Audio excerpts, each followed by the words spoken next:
Sibuk menjalani bisnis yang kini sudah menjadi perusahaan, membuat Taki Malik dan Sheryl Talib menunda momongan. Keduanya mengakui setelah menikah mereka tak terburu-buru untuk memiliki momongan.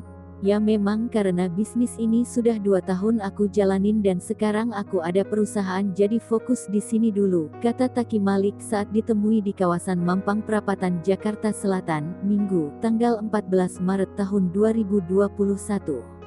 Setelah menikah kita emang sepakat menunda dulu, lanjut Sheryl Talib.